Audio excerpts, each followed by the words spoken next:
கடலூர் அருகே செம்மங்குப்பம் பகுதியில் பள்ளி வேன் மீது ரயில் மோதிய விபத்தில் 3 மாணவர்கள் உயிரிழந்த நிலையில் கேட் கீப்பர் செயலை சுட்டிக்காட்டி விதிகள் மற்றும் நெறிமுறைகள் மீறப்பட்டுள்ளதாக தெற்கு ரயில்வே தெரிவித்துள்ளது. இந்த விபத்தில் உயிரிழந்தவர்களின் குடும்பத்துக்கு தலா ரூபாய் 5 லட்சம் நிவாரணம் வழங்கப்படும் என்று தெரிவித்துள்ள தெற்கு ரயில்வே, இந்த லெவல் கிராசிங் கேட்டில் ரயில்வே நிதியுடன் சுரங்கப்பாதை அமைக்க ஏற்கனவே அனுமதிக்கப்பட்டுள்ளது.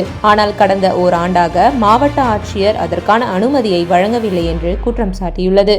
இதுகுறித்து தெற்கு ரயில்வே வெளியிட்ட செய்திக்குறிப்பில், கடலூர் மாவட்டம் ஆலப்பாக்கம் கிராமத்தில் செவ்வாய்க்கிழமை காலை 7:45 மணிக்கு 4 மாணவர்களுடன் சென்ற பள்ளி வாகனம் கடலூர் ஆலப்பாக்கம் ரயில் நிலையம் இடையே 170 எண் கொண்ட ரயில்வே லெவல் கிராசிங் கேட் கடக்க முயன்ற போது துரதிருஷ்டவசமான விபத்து ஏற்பட்டுள்ளது.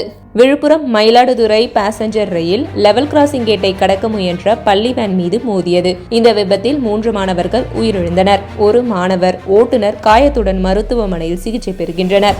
இந்த சம்பவ இடத்துக்கு தெற்கு ரயில்வே பொது மேலாளர் RN சிங் மற்றும் திருச்சி ரயில்வே கோட்ட மேலாளர் உள்பட அதிகாரிகள் விரைந்து சென்று மீட்பு பணியில் ஈடுபட்டனர். முதற்கட்ட விசாரணையில் வேன் வந்தபோது கேட் மூடப்பட்டிருந்தது தெரியவந்துள்ளது.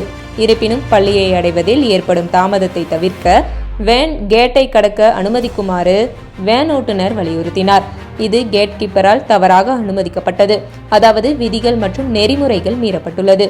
விதிகளின்படி கேட் கீப்பர் கேட்டை திறந்திருக்க முடியாது. எனவே கேட் கீப்பர் இடைநீக்கம் செய்யப்பட்டு அவரை பணியிலிருந்து நீக்குவதற்கான நடவடிக்கைகள் தொடங்கப்பட்டுள்ளன.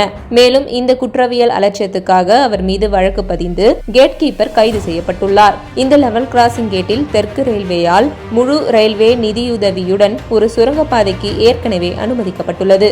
ஆனால் கடந்த ஓராண்டாக மாவட்ட ஆட்சியர் அதற்கான அனுமதியை வழங்கவில்லை. விலைமதிப்பற்ற உயிர்கள் இழப்பு மற்றும் நபர்களுக்கு காயம் ஏற்பட்டதற்கு ரயில்வே ஆழ்ந்த வருத்தத்தை தெரிவித்துக் கொள்கிறது.